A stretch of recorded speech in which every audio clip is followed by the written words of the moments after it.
Hello. അപ്പൊ ഞാനിന്ന് കാണിക്കാൻ പോണത് അഫോർഡബിൾ ആയിട്ടുള്ള കുറച്ച് പാത്രങ്ങളാണ് കേട്ടോ. ആദ്യം തന്നെ ക്രീം എന്ന് പറഞ്ഞിട്ടുള്ള ബ്രാൻഡിന്റെ നോൺ സ്റ്റിക്ക് ദോശ പാനാണ് കാണിക്കണത്. ഇൻഡക്ഷൻ ബേസ്ഡ് ആണ്. പ്രൈസ് വന്നിട്ട് ബിലോ 300 ആണ് കേട്ടോ. പിന്നെ അടുത്തതായിട്ട് ഗ്രീൻ ഷെഫ് എന്ന് പറഞ്ഞിട്ടുള്ള ഒരു ബ്രാൻഡിന്റെ ഫ്രൈങ് പാനാണ്. ഇതും ഇൻഡക്ഷൻ ബേസ്ഡ് തന്നെയാണ്. പ്രൈസ് വന്നിട്ട് 279, ബിലോ 300 തന്നെയാണ് ഇതിന്റെ റേറ്റ് വന്നിട്ടുള്ളത് കേട്ടോ. പിന്നെ വരുന്നത് നമുക്ക് മീഷോന്ന് വന്നിട്ടുള്ള ഒരു 4 പീസ് സ്റ്റീൽ പ്ലേറ്റിന്റെ ഒരു കോംബോ സെറ്റ് ആണ്. ഇത് ജസ്റ്റ് 197 എനിക്ക് കിട്ടിയിട്ടുള്ളത്.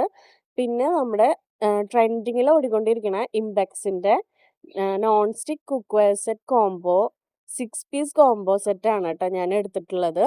അത് ഇൻഡക്ഷൻ ബേസ്ഡ് ആയിട്ടുള്ള പാത്രങ്ങളാണ് വന്നിട്ടുള്ളത്.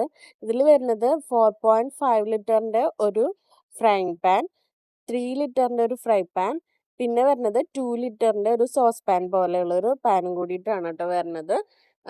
എന്താ പറയാ, ഇതും ഇൻഡക്ഷൻ ബേസ്ഡ് തന്നെയാണ്. ക്വാളിറ്റി നല്ല ക്വാളിറ്റിയിൽ തന്നെയാണ് വന്നിട്ടുള്ളത്. പ്രൈസ് നമുക്ക് ചീപ്പ് പ്രൈസ് എന്ന് പറയുന്ന പോലെ 1610 ഞാനിത് പർച്ചേസ് ചെയ്തിട്ടുള്ളത് കേട്ടോ. അപ്പോൾ ഇത്രയേ ഉള്ളൂ ഗൈസ്. Thank you.